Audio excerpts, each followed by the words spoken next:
Well, good evening, everybody, and welcome to Personal Coffee Talks Evening Edition show. And I'm James Slim Overton, and I'm here with co-host the Colonel Thomas, the Colonel Chapman, Mhm. and Leah Drakestick, who is another co-host, is a little under the weather, but she will be watching. And stay tuned for some comments from her or questions or anything like that. But Colonel, how you been doing since last time we had our show? Very good. Every day is I just wanted to tell you, one of our guests is in our camp. He's a Cowboy fan, and that would be uh, the Vice Mayor of Hampton, Jimmy Gray. well, Me too. that is good. Who else? Yeah. Me, Oh, okay. Well, Cowboys, I think we DC have for a. life. Oh man. Okay. Well, let me introduce. Well, I introduced the Vice Mayor of Hampton, Jimmy Gray, and we have a councilwoman, Tina Vick, here from Newport News. And welcome, Tina. All right. Thanks for joining us. Good evening. And also have a Newport News resident, Michelle Grant, and we welcome her. We've been Facebook friends for a while, but this is the first time we had the opportunity to do something together on our show. And welcome, Yeah. Michelle. We really appreciate you coming on. Well, thank you. Thank you for having me. And tonight, last week we talked about the expectations of 2024, but it was more on a national level. So we thought we would come back home to Hampton Roads and talk about some of the expectations right here in our own backyard. And we're going to start on the peninsula with the cities of Hampton and Newport News. And I already introduced the Vice Mayor, Jimmy Gray, and Councilwoman Tina Vick. And welcome to you again. And I'll let you start off just giving a little bit about yourselves and how you really got into politics. And chivalry is not dead, so we will start with the lady first. Well, thank you. Well, thank you. I am a Newport News resident. I really thank you all for inviting me tonight. Such a pleasure. But I am a Newport News native, born and raised here in Newport News. I attended Virginia Commonwealth University. I got my degree in my bachelor's degree in mass communications in 1984, and then I I came back home. I've always been a community person.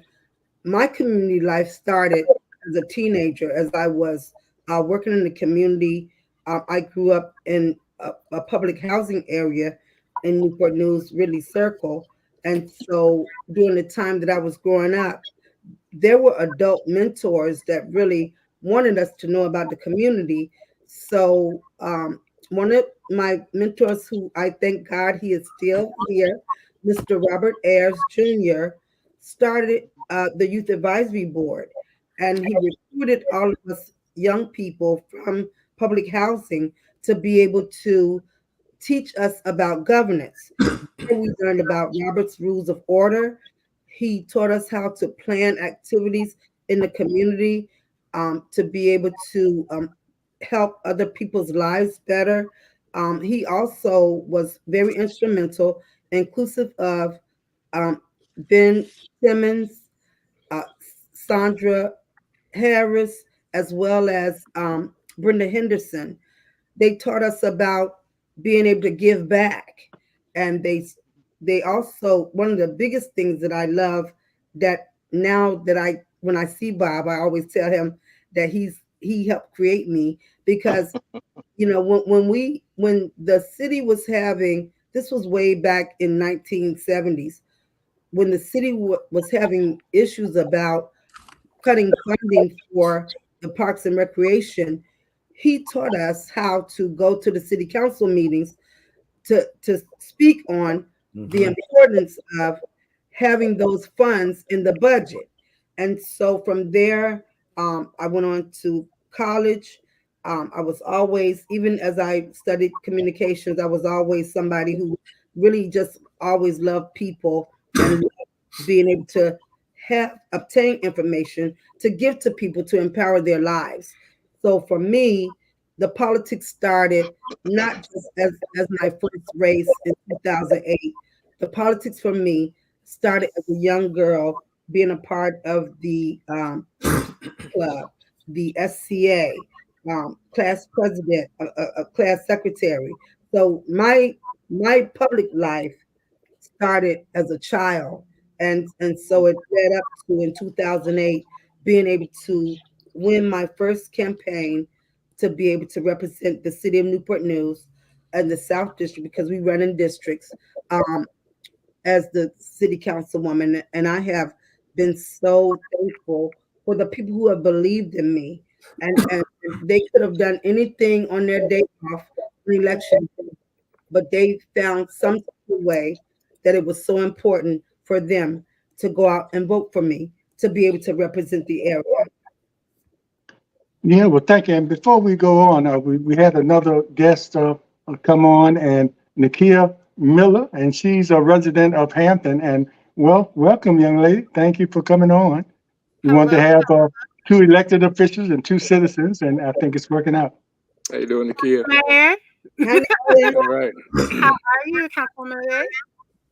Yeah, and before you go, Jimmy, you mentioned something, Councilwoman Vic, about you all running districts, and that's been a talk over here in Portsmouth for some time. We used to run like that, and coming back to that, so because it kind of creates pure representation. You have people sometimes, if you don't have that, you might have 5 people coming from one area, living in one area.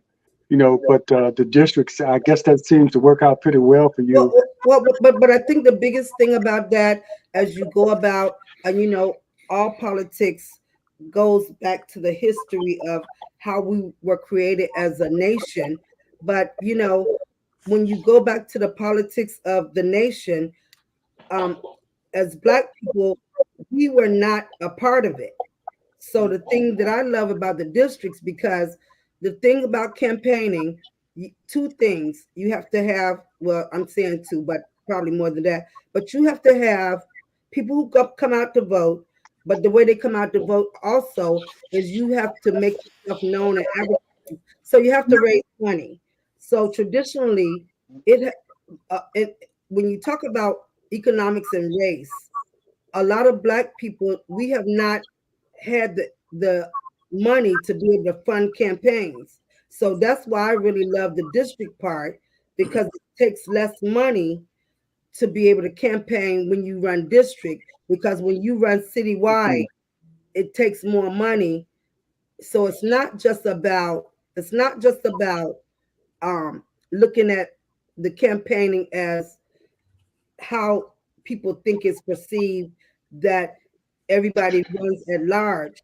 Some of these things are still a part of the Jim Crow system of society that was created from the beginning, and we have to really look at that, because if you're running citywide, and it will be harder for minorities to win if they're not able to get financial support from the powers that be. So I count it so much better to have district, because it takes less money, and then you're really zooming in on the people who know the issues of your district. That's why it's so important for us to regionalism, and we can learn from each other. Jimmy, you had quite an interesting journey to get to where you are today. So go ahead and tell us a little bit about how you got there, and then I want to hear from the citizens, and then we can start a round discussion about the expectations for 2024. Okay. Well, I mean, you've already, talked about, my roots being in Portsmouth. Born and raised in Portsmouth. I grew up out in Cavalier Manor. I kind of lived in 2 different neighborhoods in that area, because my family home was in Cavalier Manor. My grandmother lived in Victory Park, and I spent a lot of time, probably more time at my grandmother's house than I did at home. So friends in 2 different neighborhoods, but I love that, and still in contact with many of my childhood friends today. I lived in Portsmouth for my first 35 years, lived in Suffolk for a couple of years, and then moved to Norfolk. And I lived in Norfolk for 10 years before before moving on to Hampton. I've been a lifelong public servant. I worked in the fire service in Chesapeake for 26 years. Rose up through the ranks in that fire department, and then I got hired as the fire chief in Hampton back in 2004. And of course, I had to move because there's a residency requirement, so I moved to Hampton in 04. So I'm coming up on 20 years of service to the city citizens of Hampton. Having worked at the department level and operations in city government through the fire service. When I retired before I retired in 2014, I spent 4 years as an assistant city manager working in city management. And then I retired in 2014, and in 16, I ran for city council in a special election for a 2-year seat. And I was elected in that overwhelmingly that election, and then ran again in 2018 for a 4-year term, and then again in 2022. So I'm in my third term. I don't know what it would be like to run in a district. I've always run. We're at large in Hampton, and so you got a campaign across the entire city. Mm-hmm. And Hampton is a small city until you try to go door to door and all of it, and you realize how big it is. I think there are some benefits to the district system. They did have that at one time in Hampton, both council and the school board, but those were changed many years ago, and so now all of the council members are accountable to all of the citizens. Tina mentioned about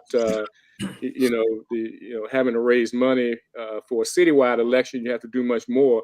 One of the things that we learned with the change that occurred a couple of years ago, when all cities are required to go to November elections, is that you didn't have voter turnout in a May election wasn't as high as it is in a November election, especially in a presidential year. So when you have more people turning out to vote, there's more folks you have to reach with mailers and so forth now. So that's the game has really changed a lot in Hampton for those of us who have to run at large and have to run in a presidential year, for example, like 2024 will be. So, but again, I've worked at all levels of city government. Moving on to city council was kind of a natural extension to public service life, and I enjoyed that. I think what drove me to that, I've always had an interest in politics and paid attention to councils and what city councils were doing and what different cities were doing and who was elected in those cities. But in Hampton, I think what got me really interested in running was one of the things that I learned working inside city government was that not all folks had the same voice inside City Hall.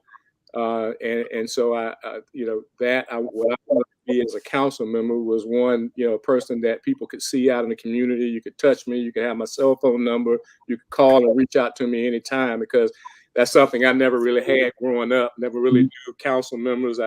I knew of, back then, I guess, Mayor Holly when he was a mayor, and in politics, I think my dad was a former golf buddy of his. But other than that, I really never had close relationships growing up with council members. And so I wanted that to be different for the people of Hampton, when it came to me. And so I try to really make myself to be available to people when they need me. And, most people, my business card has my cell phone number on it. So I remember when I first got elected and I told my wife that I was going to do that, she thought, well, people are going to be calling you all time tonight, but that hasn't been the case. I got a few people who do call me at odd times at night and sometimes on the weekend, but I still answer the phone and, whenever they call. But otherwise, it's an enjoyable job for me. And I've been vice mayor now for almost 6 years. So I just love public service, love working with people, and try to do the best I can to make Hampton a great place to live and work and raise a family. Well, thank you. And Michelle, Yes. one of the most important voices in any city is the voices of the citizens. And you are a citizen of Newport News, by way of Portsmouth, I must say. And Yes. I see Norton, go Gurley House. Yes, go Greyhounds. What is the most important issue that you are concerned about in the city of Newport News at this time? Well, in Newport News, I feel that just people getting out to vote, regardless of what the election is, whether it's the election, an election in May or a presidential election. It's just people getting out to vote and just making their voices heard, and voting for those candidates that will represent them in the in the best way. Don't look at Republican, Democrat, but just look at that candidate that's going to represent their district in the best way that it can. And Nakia, the same question to you, and then the Colonel will take over the discussion with Well, that we want to get to later on. I got to Hampton not by the way of Portsmouth. I was I am Oh, you missed out. You missed out. But that's okay. I was born here and did what most Hampton Roads girls do. I threw a rock and hit a sailor, and 18 years and 3 kids later, Oh my God. I am an outspoken citizen in the city of Hampton. So the Vice Mayor should know you, right? He does. Yes, we do. And I can attest that he is an available member of the council. So he didn't say anything that was not true. What I think is important for Hampton is really just investing in what will be the future of the city of Hampton. I agree with Michelle wholeheartedly when it comes towards voter engagement. I think that is the number one thing that we not only need to tackle as communities, but as country.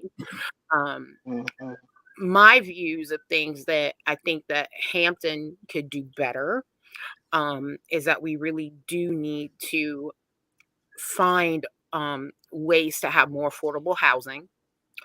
And we really need to make sure that the kids in our city have things to do.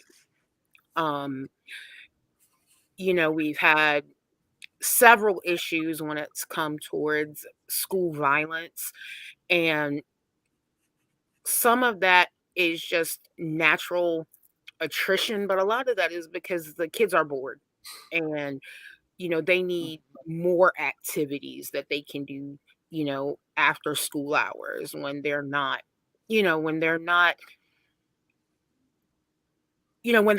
home, and doing that, taking some of the land that's in Hampton, taking some of the space that's now available in PTC, taking, making Mercury Boulevard something other than car wash shops and oil change spaces. That to me is where Hampton really needs to focus. We've got this expensive Olympic-sized pool. We've got, the city council and the mayor can go overseas, but, we've got, kids being stabbed in their elementary school. Not elementary school, but in their high school. And we've got to do something to curb that and give our kids, something constructive. Okay, and Colonel, on this show, we always talk about how all politics is local and how important it is to be involved in your localities, in your cities for politics, because whatever our elected officials do directly affect us, the next day, so it doesn't have to trickle down nationally. So go ahead, you can start a conversation about how important that is and what we have to look forward to in 2024.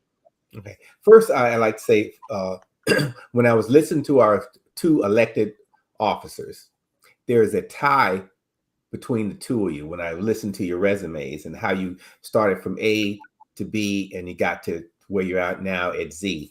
That one, you started off, I think Tina started off with extracurricular activities and then led to civic involvement and going on and doing those steps to get to where you are. And that's the same thing that Jimmy talked about, how he started at something and kept building on and building blocks.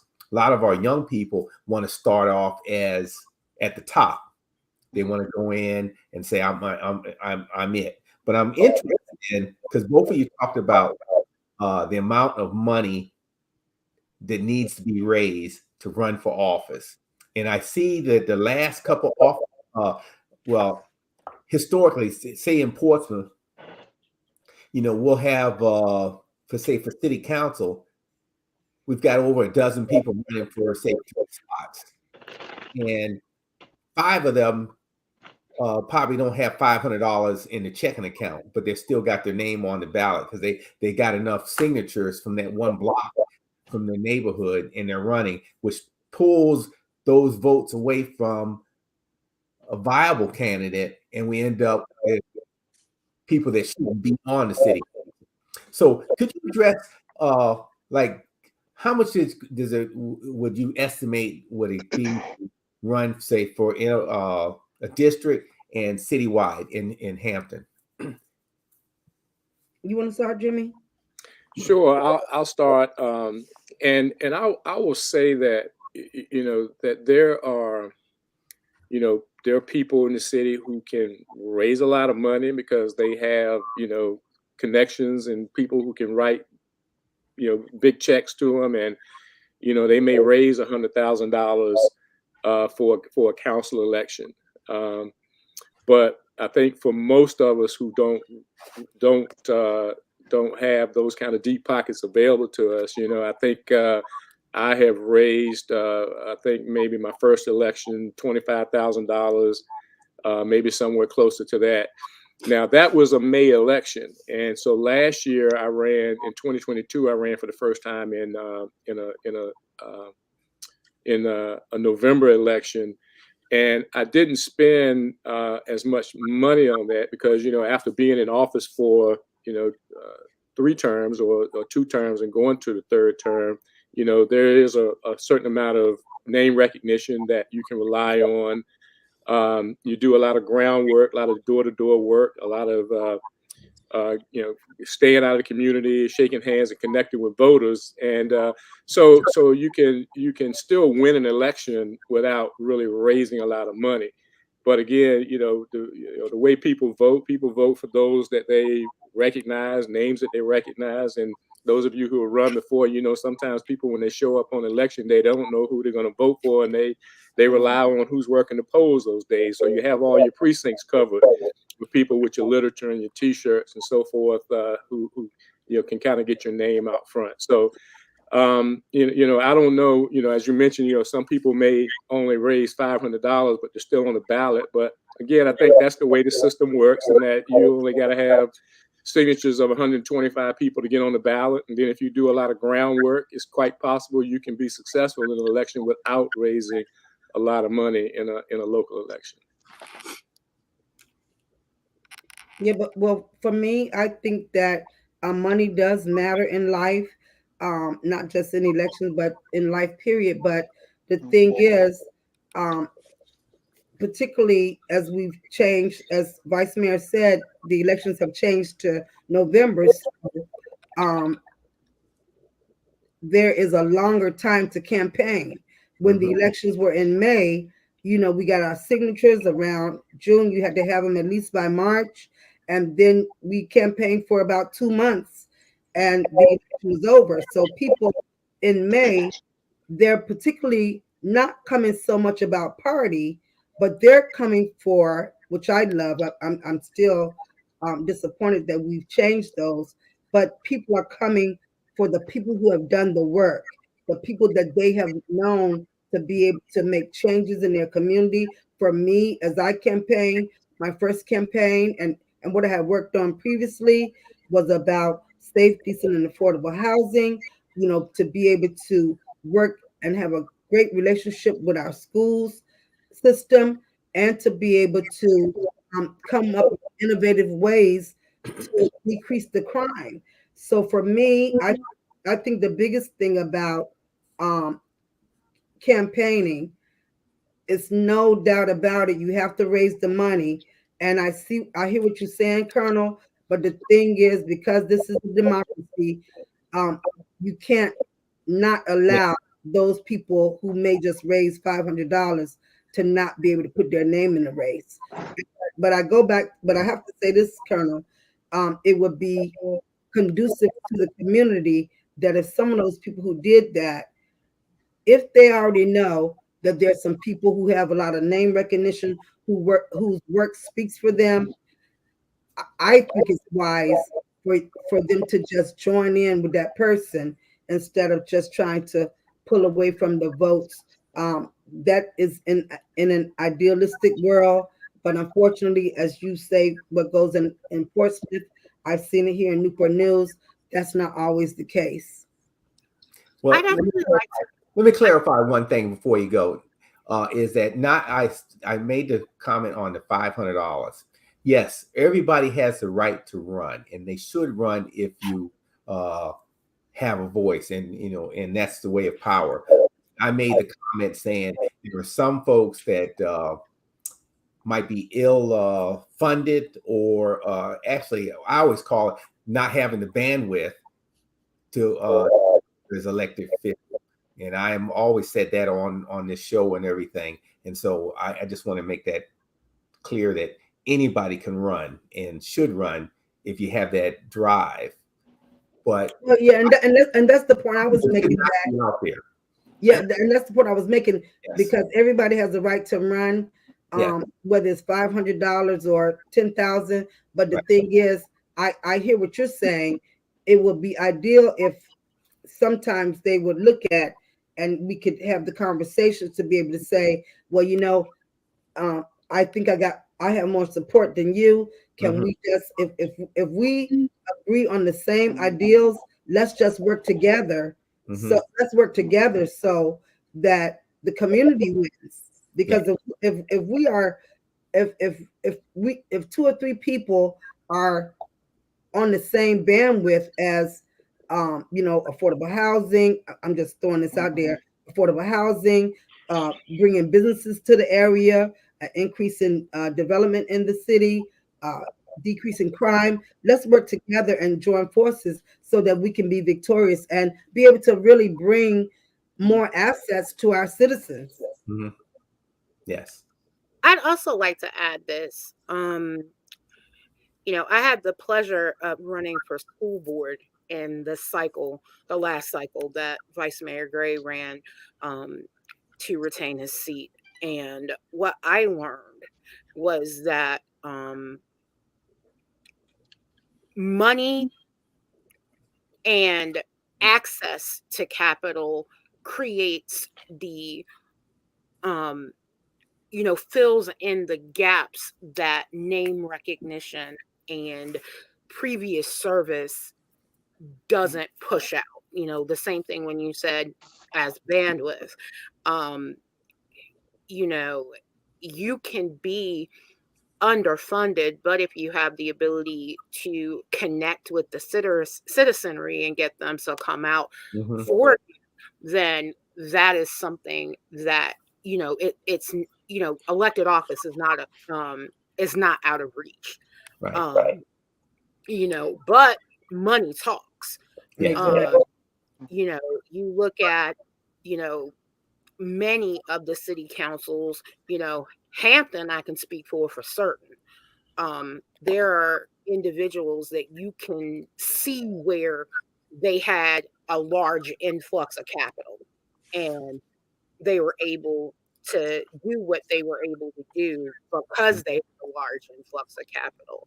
But then you have the individuals whose commitment to service, their track record with the city and with its citizenry, is what drove people to the polls versus, seeing commercials and yard signs and what have you. So, it's kind of six in one hand, half a dozen in the other. Can you run a campaign that is has a little bit less money in the bank. Absolutely. But especially with this election cycle, with it being the first election cycle that local elections will be on a presidential cycle in Virginia, Yes. that people are going to have to think of some creative strategy to be able to really push themselves forward, because of the fact that the money grab will be with the presidential and will be in CD2, which is going to get a windfall of money once the whoever the Democratic challenger is going to be in Virginia Beach. Perfect. And that's going to pass over onto the Peninsula. That's the only reason why I mentioned CD2. Right. It will, your media buys are for the South Side and the Peninsula. So, it's not just going to be, local elections in Hampton and Newport News that we're going to see on our television or on our streaming. So, that's why, I say that, any candidate that's running this cycle is going to have to think of some creative ways to bridge the gap between what's not going to be there as a media buy. Good. Anybody else want to address that? So we threw out this one. We want affordable housing. And everybody talks about that. But can our elected officials define what is affordable housing, and how do we get there? And how can the city and the state and the federal government assist in getting us there? And I'll start with our vice. Well, affordable housing, kind of crosses a lot of area, because it's really housing that allows people to, live in a decent home without having to spend more than 30% of their income on either rent or mortgage payment. And, of course, the cost of housing today, and, the values of housing have risen so high now that it's really kind of pushed a lot of people out of the market. And so sometimes when we think about affordable housing, we think really of just maybe, people in underserved communities, but we hear it across the spectrum now from really everybody, from people who are military personnel, who have housing allowances in our area, need housing that they can afford with those housing allowances, individuals who graduated from college, getting that first job, moving into the community, need decent housing that is affordable for them. So we really see that as really not really focusing on one segment of the community, but really kind of cutting across several of those. Getting to how do you address the issue? I can tell you, I had an interesting conversation with the Mayor Bobby Dyer today regarding a project that they did in Virginia Beach, and I think something that is kind of looked at around the region is how do you build in, for example, there are a lot of apartments being built around the region. That's what's in demand. And so how do you get a certain number of affordable units or units that are affordable within built or included in some of these projects that are going up around the region? And so we talk about how we may need to change our zoning ordinances and allow projects with greater density and greater heights than what's currently allowed, in order to give developers some more flexibility on the number of units that they can build into a development. But yet at the same time, to offset that, you ask the developer to provide a certain percentage of those units at a below market rate rent. So that's one of the ways. But I do know regionally, our mayors and city managers are meeting on this issue and looking at ways around the community, around the entire region, because it's not just Hampton, it's a regional issue that there's not enough affordable housing available in this area. Good. But before I let you go and I get to the councilwoman, you talked about we want the developer to have some below market rates. Once I agreed to that under the contract, and I rent this complex out, it's got 200 units in it, and I say, okay, I'm going to give you 10%. So I got 20 of them there. So after down the line, those 20 people start moving on. Who comes back and checks on that I'm still doing what I'm supposed to be doing later on, 5-10 years down the road in that development? Well, what we've done in Hampton is now we require a use permit for example, for apartments. And with the use permits, you can attach certain conditions, and those conditions don't go away once you develop the project and move, 10 years down the road. So if a certain number of units at below market rate is a requirement within that use permit, then the city has the authority to continue to force the developer to meet that obligation because it was a part of the use permit and the approval of the project. Mm-hmm. Councilwoman? Well, it's that affordable housing is such a complex issue because the thing about affordability is at every income level, you're looking at every income level as you talk about affordability. Because for somebody who makes $100,000 a year, affordability for them may be being able to buy a house at a $250,000 house or something like that. But I think the real issue is as we move forward, or I have to say right now in Newport News, being able to embrace so many of the developers who are coming to us, and also the state and our federal government on different ways that they are allowing affordability. Like for me in Newport News, part of my district is the most underserved, that includes a lot of the underserved that we've had in the part of this city where I grew up. We had the least amount of investments in new housing for over 30 years. And so for me, being able to put into action, being able to work with developers like the SL Nussbaums, the Lakeland from out of North Carolina, to be able to work with VHDA, which is now senior housing, and now with the Franklin Johnson Group, for those people who are the experts at being able to build quality apartments. Well, not only them, Bruce will kill me if I don't mention Brennan Point and what that beautiful apartment complex they brought to us from his group. But to be able to embrace those people, because now with the federal government, they are allowing developers to use low-income tax credits to build apartments, so that the tax credits will allow them to build a quality project or apartment units.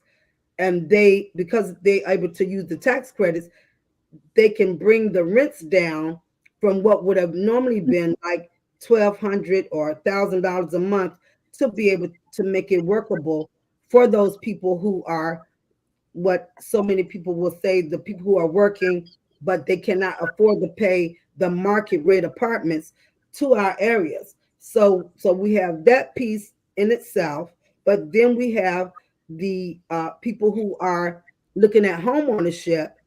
And I'm a real estate broker. I'm also a real estate broker. It's very hard to be able to manage single family housing when government does not determine the prices of single family housing. The people who are buying determines that.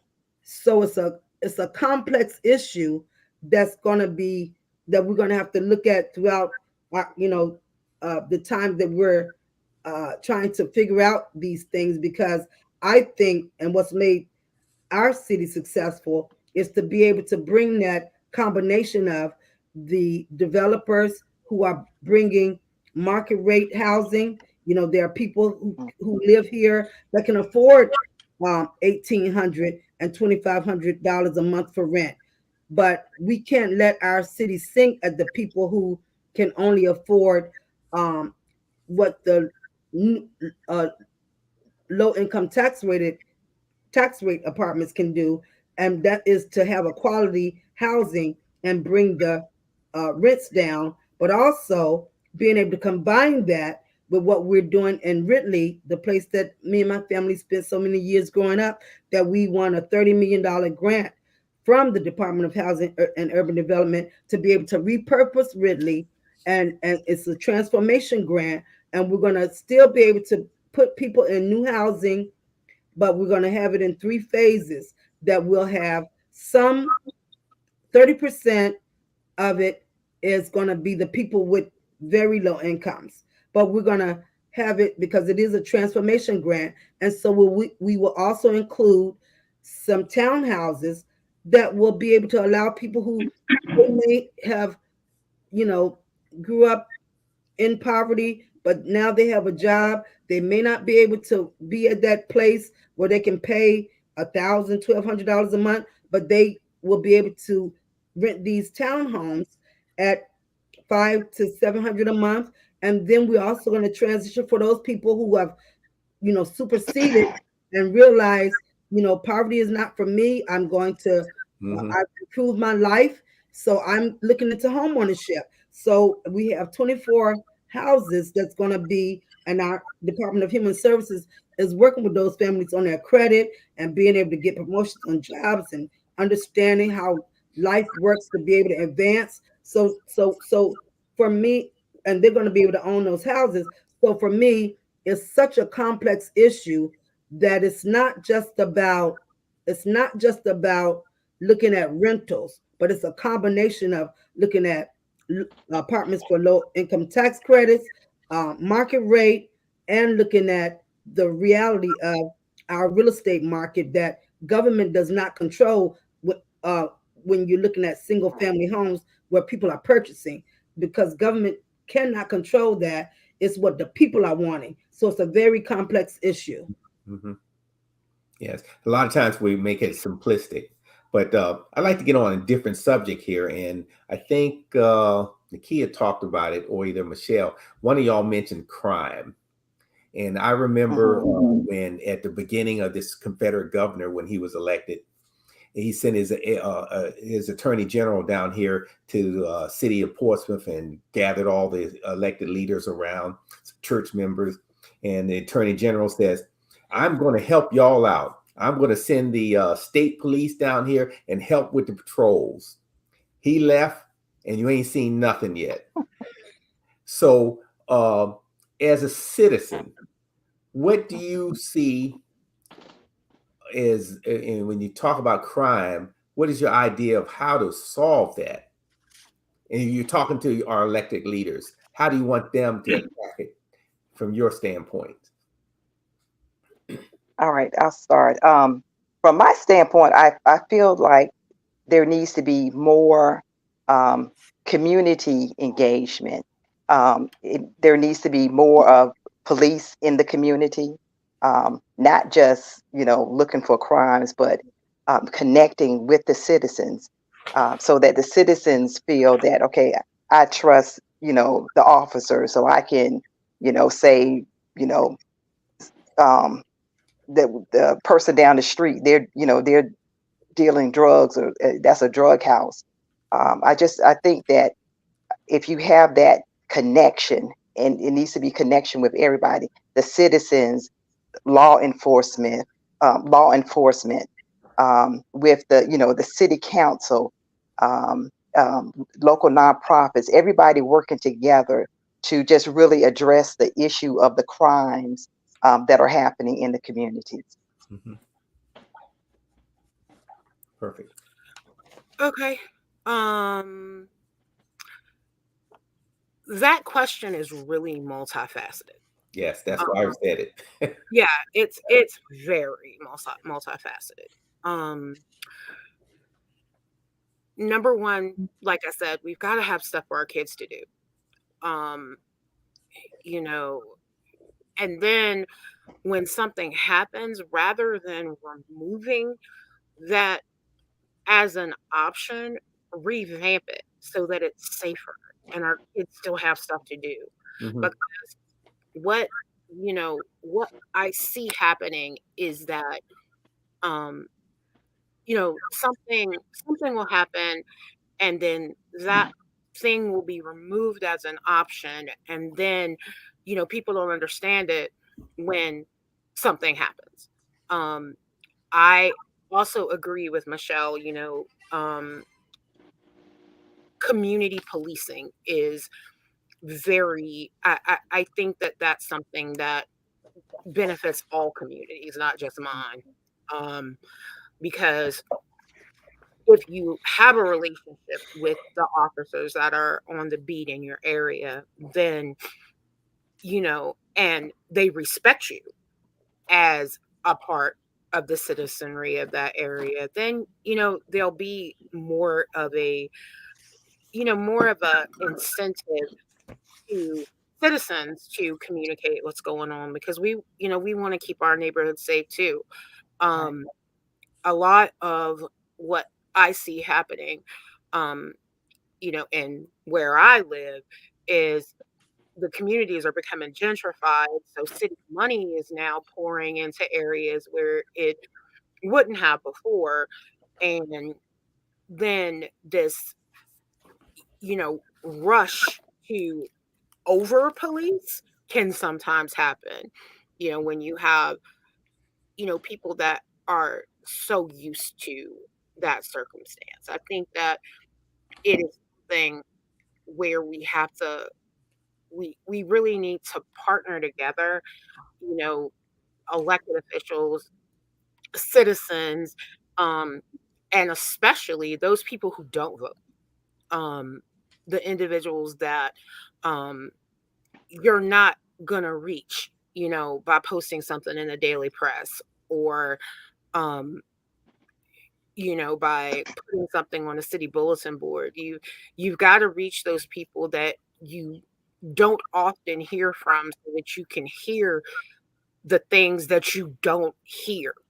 You can't be in love with hearing the sound of your own voice, and I think that that's something that um, can assist with, you know, as we listen to each other. Mhm. Let me mention something before the elected officials answer that. And it's becoming. I think here in the city of Portsmouth, the chief of police and the Department of Behavioral Health are are starting to come together, because a lot of issues out there in the street, the police force is just not prepared for, especially if you're talking about mental health issues. And a lot of those issues that come up as far as crime or calls that they get are involving mental health, people with mental health issues. Uh, and I want to add this to whatever comments that the elected officials want to say. Do you think that need to be an ingredient added to a way to fight to deal with the crime that all of our cities are having? It's pretty much the same throughout Hampton Roads. Yeah, That mental health issue should be a part of what they should be considering as far as dealing with the crime issue, and also dealing with the root causes of crime, because a lot of these criminals don't just grow up and become criminals. Sometimes it starts a lot earlier than we know. right. But do you mind, Vice Mayor? Can I go? Go ahead, Tim. Well, but I'm glad Nakia and you all are saying this, but for me, I just am a big history buff, and it's so much of the things that are happening in our society now that goes back to from whence we came. Like with the crime in the poorest, when it's in the poorest of the communities, you got to tie that back to the ugliness of the redlining that happened during the time after the Depression, where Black and poor communities, we were redlined and just given an area as Black people where we could live. We were denied a lot of a lot of resources. We didn't. It wasn't normal for us to see real estate companies and lenders in our community. So people just had to live a certain way because of the redlining. There were places that we could not go. Almost when you talk to some of the people that have come to our city for HUD from HUD, as we looked at getting that $30 million grant, the ugliness of the racism. They put a almost every city has a interstate to be able to cut off the wealthy and prosperous from the people who were Black and trying to make it, because everybody Black was made poor. And so I think it's so many issues with that crime. And I have to say this, Nakia, I hear you when you're saying about activities for the children, but I think in our cities, we have so many activities. But what I see is that some of the things, some type of way, parents, not everybody, but parents, like we have the most beautiful parks in Newport News. We have parks, our Huntington Park connected to the water, King Lincoln Park. We have our beautiful area up in Kim Creek, Newport News Park. But I think some of those things we have, but it's the parents who don't want to take their children to these things and enjoy.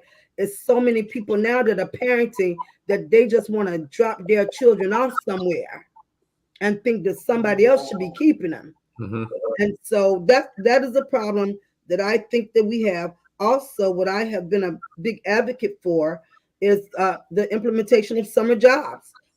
It's no way that any city should be functioning without, particularly for the low income areas, without having a summer jobs program for youth, because that was one of the things that made my life successful, not only mine, but my friends and my family, because we grew up poor.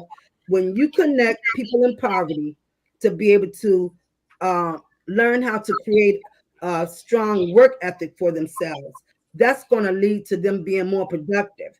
So, and I agree with you. just a few of the things I have to add on to that piece, because I really do think that some of the things, and one thing I hope that we don't continue to do with the mental health, I agree with you, James, about the mental health thing, but I don't want us to mix the mental health with not having discipline in your home. Well, and I, Councilwoman Vic, I agree with you wholeheartedly. When I talk about things to do for our youth, it absolutely doesn't have to do with, it has to do with access, not with, parents that are not involving their kids in other things. That's not, and I agree with you. You have to, especially in today's world, you can't not be, an active parent. Right. That is, that first and foremost, I agree with you wholeheartedly. What, for instance, I can kind of explain some of the things that I think of when I talk about more options of things for our kids to do. Norfolk has free summer camp for every child that is in Hampton, not in Hampton, but in Norfolk. For choice camps, you might have to be part of their lottery system, but the access is there. Hampton, we had a indoor skate park that shut down. That I don't see where there's been anything to really replace it. Having the ability to look at things as we as things happen in our cities, and see if the options to provide block grants for places like that skate park, for the for the pools that are in our community centers that might need to be rehabbed. Just things on that area. That's kind of where I was going with it. Mhm. Because I have 3 children. I have 8, 11, and 17. Mhm. My 8-year-old can get free swimming lessons at the aquaplex because he's in 2nd grade.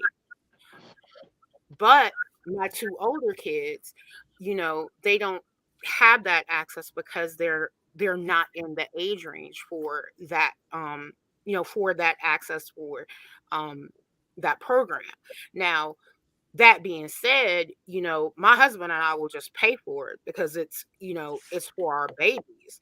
But when you have families that don't have access to Mhm. the funds to do that,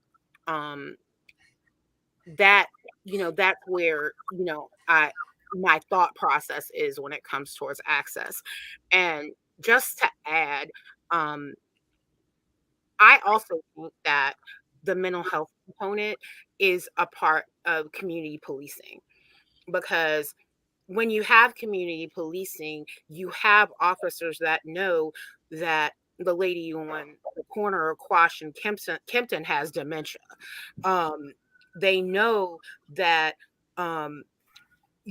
this kid that's, off of Langley Avenue and West, is autistic. And it gives I think that it's important to have that component in, because if you know the neighborhood, then you have the ability to act more effectively when you respond to the resident. That's But I think that as we move forward in government, I do know that it's not just the mayor and the elected officials that's going to make society work, and the police. I agree. What I see that we have to, and a lot of people don't want to say it, but I believe in good governance. We cannot expect, as people who have children, like that the family does not take care of the family, and we cannot make it so that the elected officials have to be elected and running the city, and also taking care of people's children. With our football games, we've had to implement some rules that children have to have a parent with them now, because people are dropping their children off at the football games, and that's where the fighting and crime is starting, at our Patrick Henry Mall. The police officers have had to, for the holidays, make it so that the parents have to be with the children, because the parents are dropping the kids off and letting them do a free for all at the malls, and it has turned into Newport News a few times, as these children getting into fighting brawls at the mall. So this is what I believe we have to do to be able to take our cities to a higher level. That the conversation cannot be one-sided, that it has to be inclusive, to include not just the elected officials, it has to include businesses, it has to include the parents, the police, and everybody involved, to be able to speak their piece, to come up with the right solutions to be able to help our cities thrive. I can respect that. I want to jump in here, but I don't know whether to start with crime or mental health. So, Colonel, tell me where. Well, It's all encompassing. So go ahead, Vice Mayor. Yeah, but let me say this. One of the things that we want to do, I want to address Nakia's comments, because I do agree about trying to provide as many constructive activities for young people in our community to be engaged in. I think that one of the things that we try to do and fund in Hampton is to bring back middle school sports. Now every kid doesn't play sports, so but I want to start there first, because many of the kids in the community do. They play basketball, football, volleyball, and we have a very strong recreation programs in school. But we recently brought middle school sports back, volleyball, basketball, and track for middle schools. So we're giving kids at a younger age some opportunity to participate in sports and be able to do so before they reach high school. And through some town halls that we had with young people, somebody mentioned earlier about engaging the kids in the community. We had some town halls. We have a youth commission. We have a youth advisory committee, and through some town halls that we had with the young people in our community, one of the things that we heard from them was that, we don't all play sports. And so, but we want some extracurricular activities. And so when we asked them what, things that they like to do are video games. And so recently we funded these video game rooms at all of our community centers. And they're all equipped with all the latest PS5, Xboxes, and all of those. I won't name all of them, but all of those are available to kids to come and enjoy those activities, in a safe atmosphere after school and on the weekends. And that was all a function of, investing funds based on what the young people told us that they wanted available to them. And so we can continue to build on that, but getting the kids' input is extremely important in trying to determine the direction that we go with more youth and young people activities within our community. Do you want to do the mental health piece? Sure. When we and when we talk about crime, I mean, you got to start with the one that's most prevalent in our three communities, and that's the violent crimes. We're all dealing with this uptick in violent crime involving young people and young adults in our communities, and we have invested quite a bit in trying to address that. We set aside 5% of our American Rescue Plan funds, which was about $2.5 million, to invest in programs to try to address violent crimes in our communities. And so when we're talking about that, we're not talking about trying to arrest our way out through investment in more law enforcement. We're invested in more programs and resources, including mental health, because we know that that's a component that young people need to deal with. We heard that through, again, meetings and town halls with young people, that a lot of young people are traumatized by some of the violent crime that goes on in the community, and they need access to mental health care. And so setting up programs where kids could get access, and their families, to mental health services through our Community Services Board was an important part of our addressing violent crime in our community. And then, addressing crime also is kind of all hands on deck. We're not trying to do a scatter, kind of a shotgun approach to dealing with violent crime.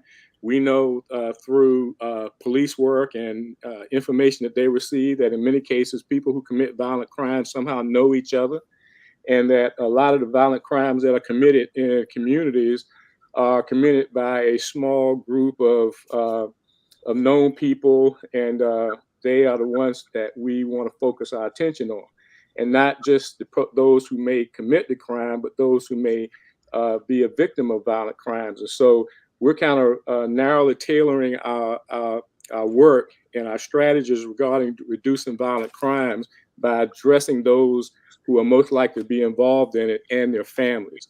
And we think that strategy is working well for us because we've seen a decrease in violent crime in our community through some of those efforts. Now, we know that we haven't solved the problem yet, but we think we're on the right track based on the results that we've seen.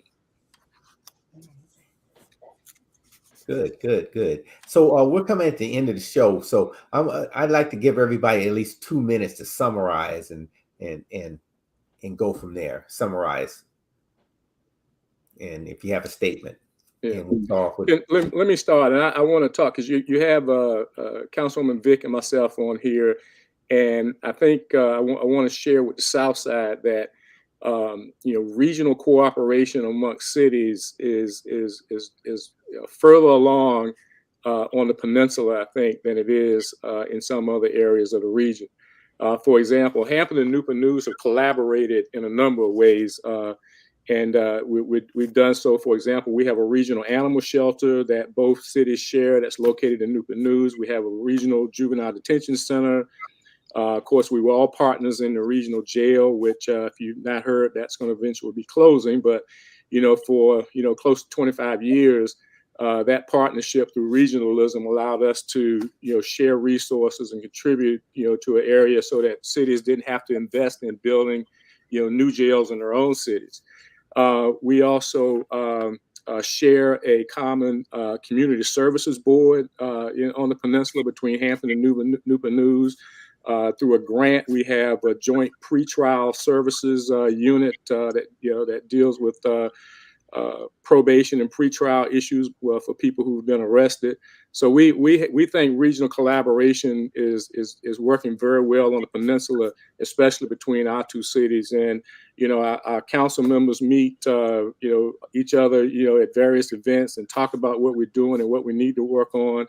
And so I think, many of our issues that we have, sometimes you don't have to feel like you're alone in trying to address those. You can work with others like Hampton and Newport News work together. And I think there's some conversations going on regarding some additional collaboration in the area of public safety and homelessness. And so we think that regional cooperation, is critical to strengthening the overall region and the overall economy, workforce development we're all involved in. And so I'm just really proud of the work that we do together as two cities on the peninsula. So you just know that we're just not here talking separately. We have our own jurisdictional boundaries and policies that are Newport News and policies that are Hampton, but there are a lot of areas where we can collaborate, and we always look to do those whenever we can. Right, and what I love is, Jimmy, I don't know how you forgot this, but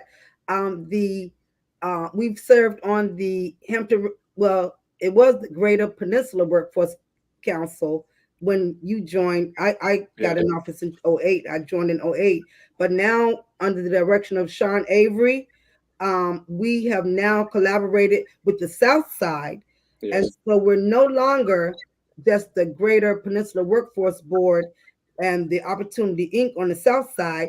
We got it sanctioned by the Governor Ralph Northam, and now we are the Hampton Roads Regional Workforce Council. And so with that, what I love about that is that everybody checked their egos at the door, because it's comprised of businesses and elected officials.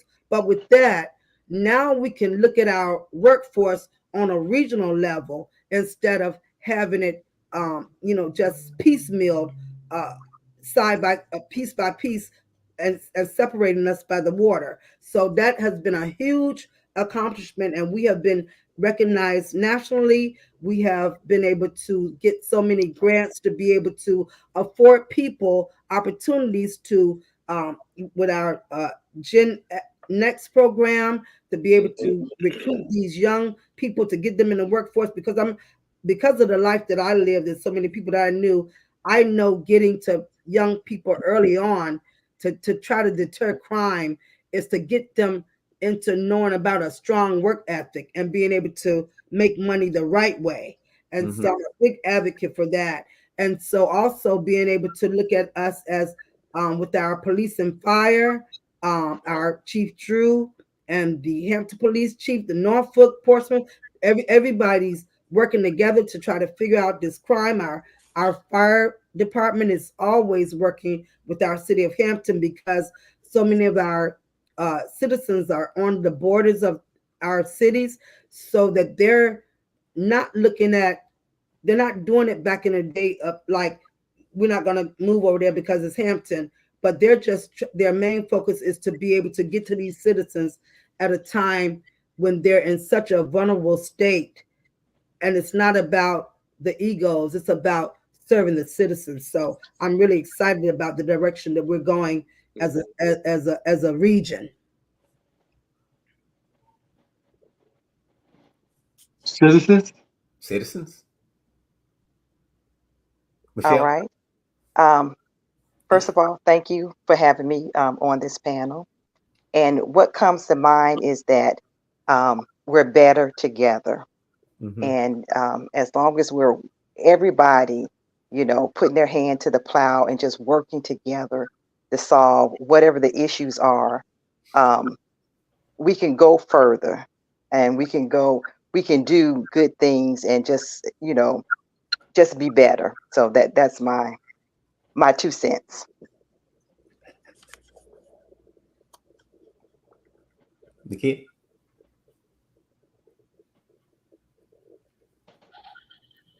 Your mic's off. Your mic. I forgot. I'm sorry. But let me also say thank you so much for inviting me here. Vice Mayor Gray knows that I am passionate about the city of Hampton and what it has the potential to become. But, you know, as everybody has said, we are better together than we ever are separated. And Hampton and Newport News just has that unique opportunity to just really shine as a working example of areas that work together in order to try to make things good for the citizenry. It means something to say that you're from the Peninsula, and that's not me knocking the South Side at all. But you know, we're it's different, and you know, I will continue to be civically engaged and to encourage others to be civically engaged. And I'm proud to be represented by, you know, Councilwoman Vic in Newport News and by Vice Mayor Gray and Miles. Okay. Okay. Well, thanks everybody. We really appreciate it. And this is one of the things that Portsmouth Coffee Talk wanted to do. Most of our shows leading up to this have been, concentrated in the South Side, and we wanted to make sure that we included the Peninsula, at least on the Portsmouth Coffee Talk show. Yes, Because shame on you. Shame on you. Well, that's just the way it has been. We've had people from the other cities, but we never really focused on that. Yeah, shame on us. But thank you. It's a new year. It's a new year and an opportunity for us to get better, because we feel like the communication, the more you communicate, the more you find out you have things in common. And, and just listening tonight, it could have been at a Portsmouth City Council meeting, some of the issues that were brought up here tonight, because they are the same. So we really appreciate it, and we will do this again. It's going to be a continuous dialogue that we're going to have with people from the Peninsula and the South Side, and maybe one day we'll have a panel with representatives from both, and have that general discussion all at one time. So thanks again. We appreciate it. And I want to give a shout out to some of the people that were listening and making comments. Eric Perman, of course, Leah J. Stitt. I hope you feel better. Michael Allen Chapman, who is the Colonel's brother, and he lives in Hampton. So he has some comments to make. And I encourage the participants on tonight to go on the Facebook page and look at some of the comments that people that were watching that were making. Some of them gave some suggestions, and I didn't want to leave out this other person, Sergio O'Neill, who is a very active person here in the city of Portsmouth. But again, we want to thank you all, and feel free to come back and talk to us again, Jimmy, and all the rest of the Cowboy fans. We're going into the playoffs. Go Cowboys. We're going into the playoffs. So since we have this platform, we can talk about the Cowboys. Don't let me turn your camera off. All right, everybody, take care, and we appreciate Thank you again. Bye. And we'll see you next time.